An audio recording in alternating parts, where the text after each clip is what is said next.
warahmatullahi wabarakatuh.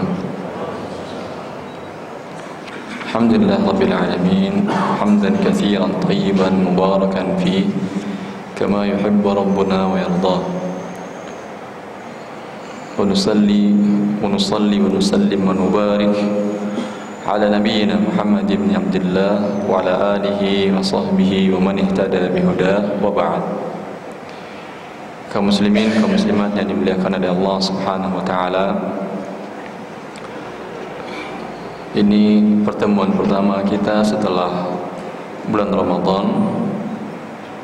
Setelah bulan di mana kita bisa menahan diri dari hal-hal yang dimubahkan oleh Allah Subhanahu wa taala, dari hal-hal yang dibolehkan oleh Allah untuk kita lakukan. Di luar Ramadan, di siang harinya kita boleh makan dan minum, tapi pada saat Ramadan, makan dan minum yang diperintahkan oleh Allah dalam sebagian firman-Nya, wa kulu washrabu, makan dan minumlah, kita tahan diri kita dan kita bisa menahannya. Padahal hal ini boleh. Maka ini mengajarkan kepada kita sesungguhnya bila kita untuk menahan hal yang mubah mampu dan bisa dan diberikan kekuatan oleh Allah Subhanahu wa taala, maka menahan diri kita untuk memakan makanan yang haram yang didapatkan dengan transaksi yang tidak halal, dengan riba dan lain-lainnya, menjadi sebuah keharusan dan hendaklah kita teruskan.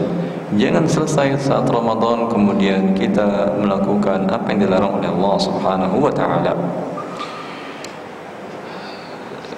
Pembahasan kita dari kitab Matan Abi Syuja' pada bab al-muamalat ini selesai kita menjelaskan tentang riba pada pertemuan sebelumnya.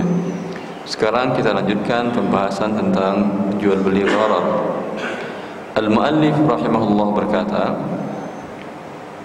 "Wala yajuzu bai'u al-gharari."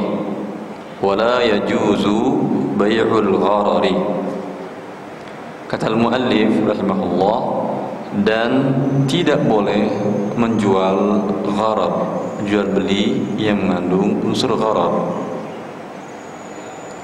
Al-gharar di dalam bahasa Arab berarti ilqa'un nafsi ilal halakah. Bisa berarti penipuan, bisa berarti menjatuhkan diri dalam kecelakaan, kebinasaan. Sedangkan dalam terminologi syar'inya yang dimaksud dengan gharar adalah majhulul aqibah, tidak jelas akhir kesudahan pada saat kita membuat transaksi akad. Contoh, pada saat kita membuat sebuah akad tidak jelas harganya, umpamanya. Bagaimana tidak jelas harganya?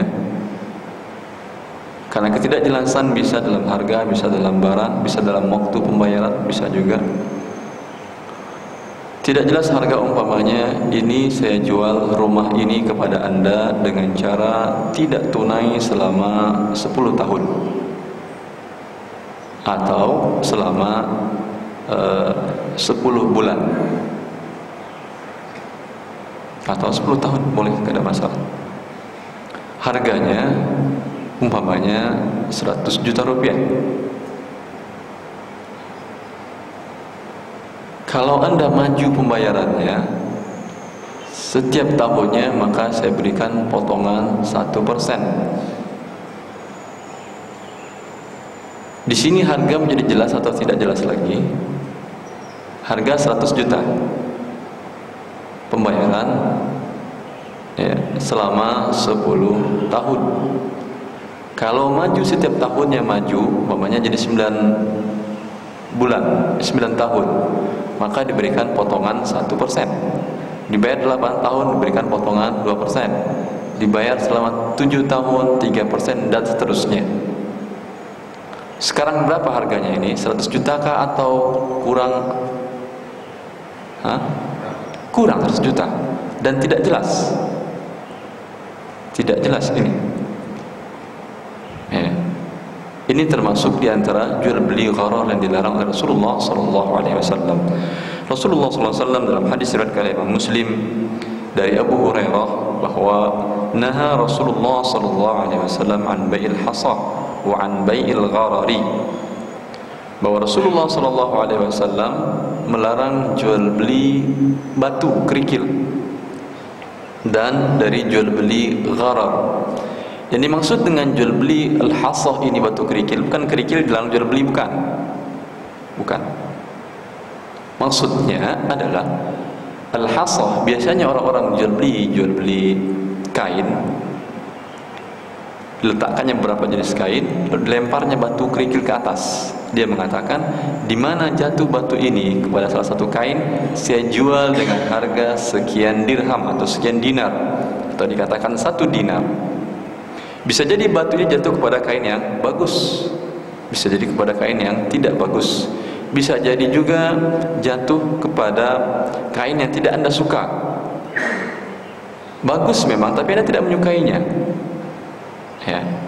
Maka ketika akad dibuat pada waktu awalnya dengan mengatakan saya jual kepada Anda 1 dinar, tetapi ini akan terjadi jual beli pada baju atau kain yang jatuh batu ini padanya, maka sekarang dia tidak jelas. Yang tidak jelas sekarang adalah al-mabi', atau barang yang dijual belikannya tidak jelas. Harga jelas 1 dinar, barang tidak jelas. Kalau tadi pada harganya yang tidak jelas. Ini dilarang oleh Rasulullah sallallahu alaihi wasallam. Wa an bai'il gharar, dan dari jual beli yang mengandung unsur gharar. Rasulullah sallallahu alaihi wasallam melarangnya. Dan Allah Subhanahu wa taala pun melarangnya. Berdasarkan firman Allah, innama al-khamru wal maisiru wal ansabu wal azlamu rijsun min amali syaitan fajtanibuhu la'allakum tuflihun. Innama yuridu syaitanu an yuqi'a bainakumul adawata wal baghdha fil khamri wal maisir wa yasuddakum an dzikrillahi wa 'anis salah fahal antum muntahun. Kata Allah Subhanahu wa taala, sesungguhnya khamar wal maisir, dan maisir, perjudian, jual beli mengandung unsur gharar, termasuk bagian dari maisir, bagian dari perjudian. Perbedaan antara gharar dengan maisir, gharar ada dalam sama-sama spekulasi artinya dalam bahasa Indonesia. Gharar yang terjadi dalam akad jual beli, sedangkan maisir dikaitkan dengan sebuah permainan.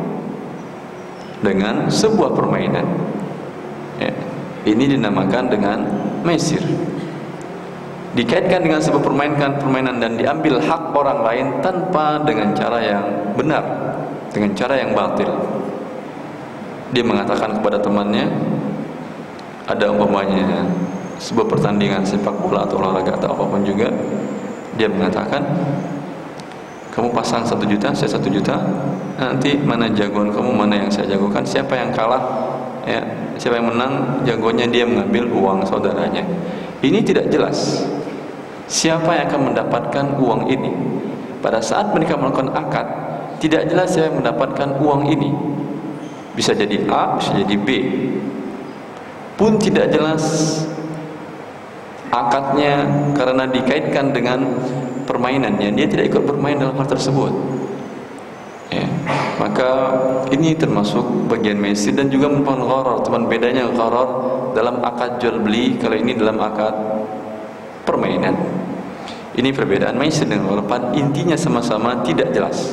Sama-sama tidak jelas pada saat membuat akad siapa yang kalah dan rugi, dan ini termasuk makan harta dengan cara yang batil. Ya. Allah mengatakan dalam maisir tadi, rijs, kata Allah, ini adalah najis, kotoran, min amali syaitan, ini adalah perbuatan syaitan, perbuatan syaitan ini.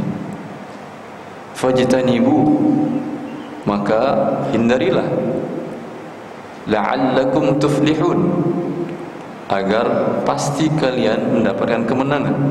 Allah sifati dengan sifat yang sangat luar biasa. Pertama kata Allah, ini rijs, najis. Kalau Allah bilang ini najis, maukah seorang muslim untuk melakukannya lagi? Lalu Allah katakan lagi, tidak cukup najis, kata Allah, amal syaitan, perbuatan syaitan. Apakah ada di antara kita yang ingin mengikuti tauladannya syaitan? Tentu tidak ada. Maka tidak masuk akal orang yang baca Al-Quran, baca firman Allah ini kemudian masih melakukan perbuatan seperti ini. Allah katakan fajtanibu, Allah perintahkan untuk menghindarinya, maka wajib anda menghindarinya. Lalu kata Allah Subhanahu wa ta'ala, "La'allakum tuflihun", pasti kalian mendapat keberuntungan. Artinya bila tidak kalian hentikan ini, kalian akan merugi walaupun kalian menang dalam pertandingan judi tadi. Tapi menurut Allah Subhanahu wa ta'ala, anda adalah orang yang rugi, tidak mendapatkan kemenangan. Kemudian Allah jelaskan lagi, "Innama yuridu syaitan", sesungguhnya syaitan ingin memberikan perangkap kalian untuk masuk dalam perjudian tadi, dalam jual beli gharar tidak jelas tadi, ayyuqi'a bainakumul adawata wal baghdha fil khamri wal maisir. Syaitan ingin menjatuhkan kalian dalam al-baghdha, al-adawata wal baghdha, permusuhan dan saling benci satu dengan lainnya. Ini diinginkan oleh syaitan dalam perjudian dan dalam jual beli gharar tadi, ya. Fil khamri wal maisir, dalam khamar dan maisir. Wa yasuddukum an dzikrillah wa 'anis shalah. Kata Allah, dan ini menyebabkan kalian berpaling dari mengingat Allah dan dari salat. Orang yang disibukkan dengan perjudian, dengan undian, pikirannya adalah sibuk dengan memikirkan kapan saya mendapatkannya, kapan saya mendapatkannya. Sehingga dalam salat pun terpikir, kapan saya umrah dengan undian ini? Kapan? Terpikir terus. Allah mengatakan, banyak yang hilang dari kalian. Pertama, Allah sifati rijs, najis. Kalau Allah katakan perbuatan syaitan, lalu Allah perintahkan kita menghindarinya, Allah janjikan kemenangan bila kita meninggalkannya. Allah mengatakan ini menyebabkan kalian saling benci satu dan lainnya. Padahal al-ukhuwah, menjaga hubungan yang baik sesama muslim, merupakan prinsip dasar dalam agama Allah, ya, prinsip dasar dalam agama Allah Subhanahu wa ta'ala, ya. Maka Allah mengatakan demikian. Lalu Allah jelaskan lagi, bisa menyebabkan kalian berpaling dari berzikir kepada Allah, dari solat. Yang hal ini dalam solat kita ketahui, kita merasakan kebahagiaan, kita mengingat Allah Subhanahu wa ta'ala. Dan Rasulullah sallallahu alaihi wasallam bila beliau mengalami sesuatu hal yang menyebabkan beliau tidak tenang, fazi'a ila shalah. Idza hazibahu al-amru fazi'a ila shalah. Rasulullah bila beliau merasa tidak nyaman, tidak tenang, gelisah, maka beliau secepat mungkin melakukan salat agar mendapatkan ketenangan. Sekarang Allah katakan, bila anda melakukan ini, anda akan berpaling dari salat dan berzikir dari Allah. Berpaling dari Allah, dari salat dan berzikir dari Allah. Lalu kemana kita mencari ketenangan? Dan dengan berzikir kepada Allah, di sana kita dapatkan ketenangan hati. Ala bi dzikrillah tatma'innul qulub. Ketahuilah, dengan berzikir kepada Allah kalian mendapatkan ketenangan jiwa. Lalu sekarang Allah mengatakan bahwa tidak mungkin kalian akan berzikir dan salat bila kalian disibukkan dengan hal ini, dengan hal perjudian, dan bagian dari perjudian adalah gharar, jual beli yang tidak jelas, dengan spekulasi tinggi, ya. Maka Allah, karena sayangnya Allah kepada kita, fahal antum muntahun, belumlahkah kalian mau berhenti lagi? Setelah Allah jelaskan begitu banyak mudaratnya, belum mau berhenti lagi, kata Allah Subhanahu wa ta'ala. Maka para sahabat, Umar bin Khattab radhiyallahu ta'ala anhu, ketika ayat ini turun, ketika Allah mengatakan fahal antum muntahun, belumkah kalian mau berhenti? Padahal mereka sebelumnya adalah orang-orang yang dimabukkan oleh khamar dan perjudian. Dia langsung mengatakan, intahaina ya Rabb, kami berhenti wahai Allah. Padahal perjudian di masa mereka, di masa jahiliyah, perjudian di jahiliyah itu bukan sekedar mencari keuntungan dunia, tidak.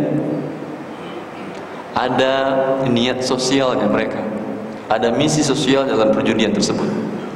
Dr. Al-Lahim dalam disertasi beliau berjudul Al-Qimar wa Ahkamu fi Fiqh Islami, perjudian dalam pandangan fikih, beliau menjelaskan bahwa sejarah perjudian dalam bangsa jahiliyah itu adalah untuk sosial.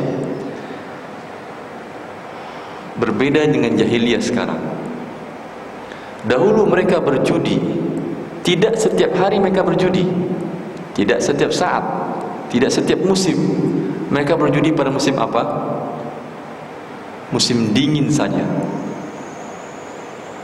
Kenapa mereka berjudi pada musim dingin? Untuk menghangatkan tubuh berjudi? Karena mereka biasanya menyumbangkan hasil perjudiannya ini untuk fakir miskin. Dan di musim dingin orang malas keluar untuk berusaha, untuk berdagang, untuk mencari makanannya. Sehingga mereka lakukan perjudian di musim dingin agar yang menang nanti diberikan hasilnya kepada fakir miskin dalam bentuk makanan. Mereka beli 1 ekor unta dengan cara tidak tunai, lalu mereka bagi jadi 10 bagian, lalu mereka buat seperti anak panah, ditulis di sana angka 1, 2, 3, 4, 5, 6, 7. 1, 2, 3, 4, 5, 7. Kemudian 3 dibikin kosong. Ya, 3 dibuat kosong. Lalu anak panah ini mereka kocok dalam suatu rabab tempat dari kulit, ditarik oleh seorang tukang kocok. Masing-masing sebelumnya pasang. Kamu pasang berapa? 1 atau 2 atau 3 atau 7? Ya, mungkin ada yang bilang 1, 2, ada 3 sampai 7. Ya. Kemudian umpamanya dicabut keluar undian 7. Yang 7 ambil 7 bagian dari daging tadi. Cabut lagi keluar umpamanya kosong, ulang lagi. Cabut lagi umpamanya keluar yang bagian 3. Ambil 3 bagian, selesai permainan.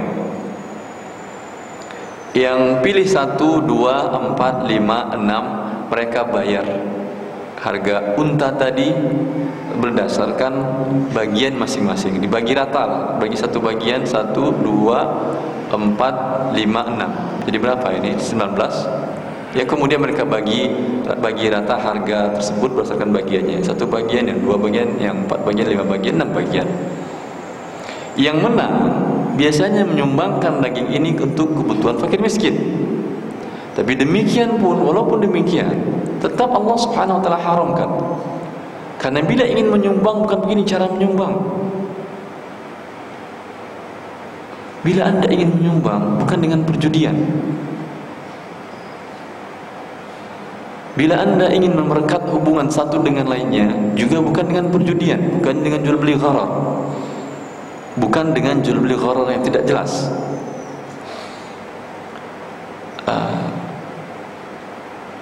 Ada salah satu bentuk, ya,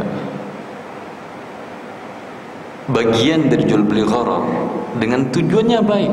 Ini tujuan sosial, ya, tujuannya baik. Ada sekelompok orang umpamanya ingin memberi, saling berbagi hadiah. Karena Rasulullah mengatakan tahadu tahabu. Salinglah berbagi hadiah kalian, kalian akan saling menyayangi. Maka mereka membuat sebuah acara, masing-masing membawa hadiah dari rumah masing-masing, tertutup dengan harga berkisar antara sekian sampai sekian.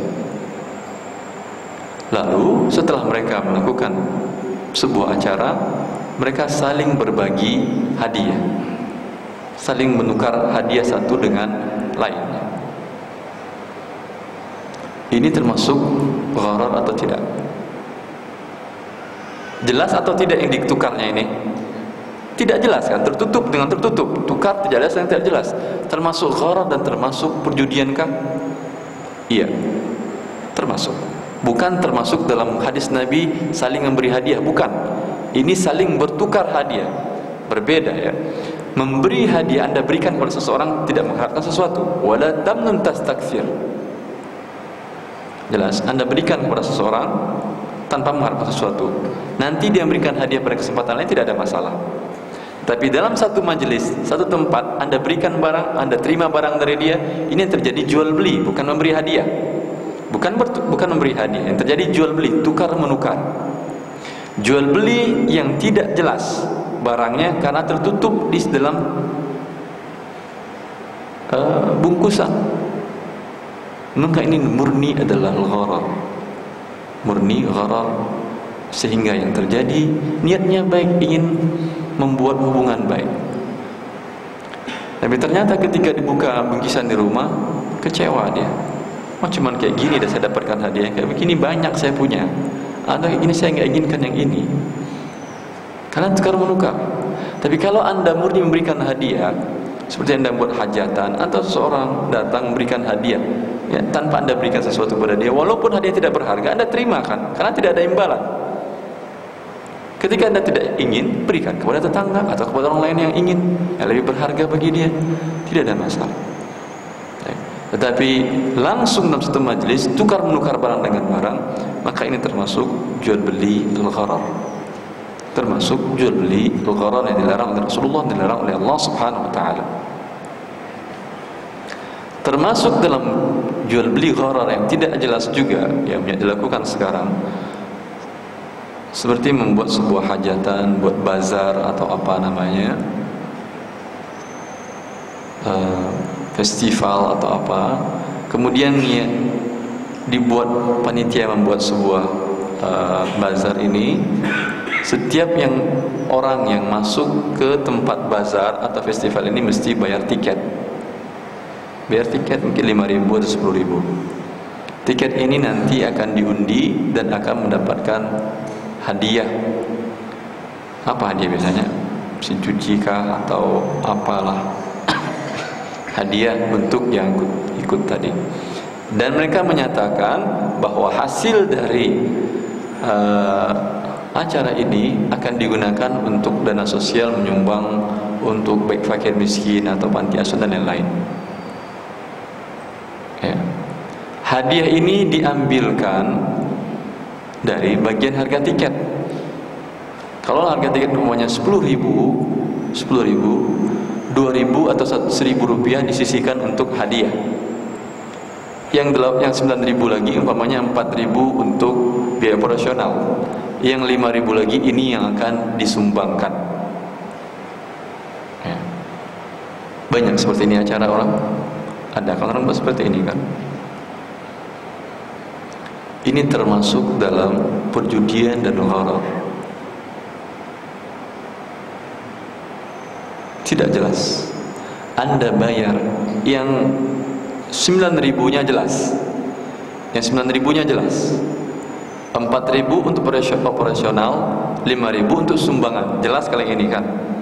Jelas. Yang 1.000 ini jelas atau tidak?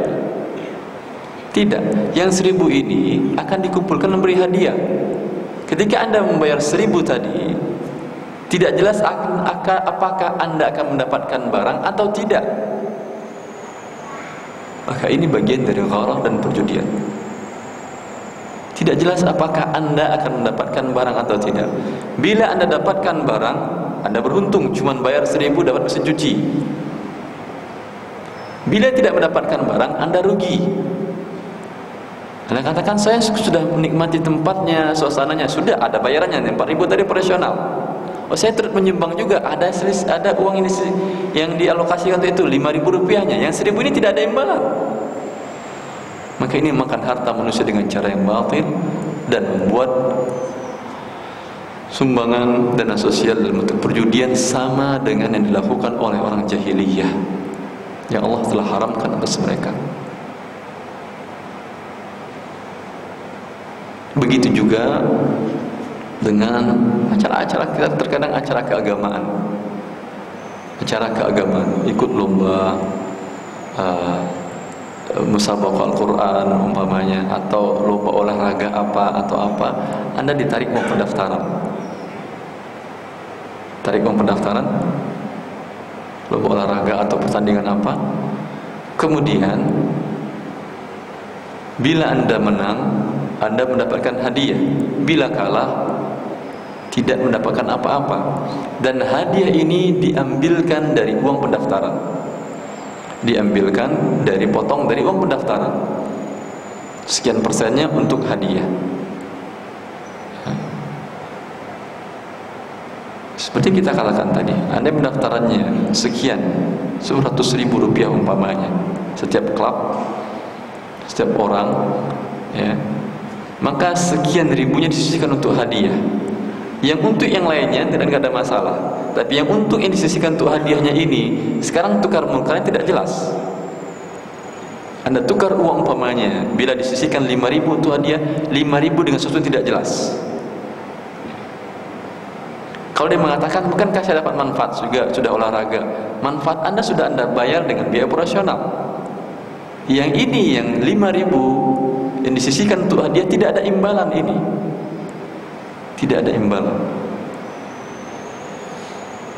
Maka ini termasuk dalam bagian perjudian, dan Allah Subhanahu wa taala telah mengharamkannya. Allah Subhanahu wa taala telah mengharamkannya. Ya. Maka tidak heran bila sama muslim saling bunuh, saling benci, saling segala macam. Dia muslim. Allah mengatakan seharusnya orang muslim dan mukmin itu bersaudara. Kalau dia tidak saling bunuh, saling benci, karena hidup mereka dipenuhi dengan perjudian. Allah mengatakan yuqi'u bainakumul adawata wal baghdha, menyebabkan kalian saling benci dan saling bermusuhan. Maka yang kalah dalam kegiatan tadi akan musuh yang menang, disebabkan perjudian.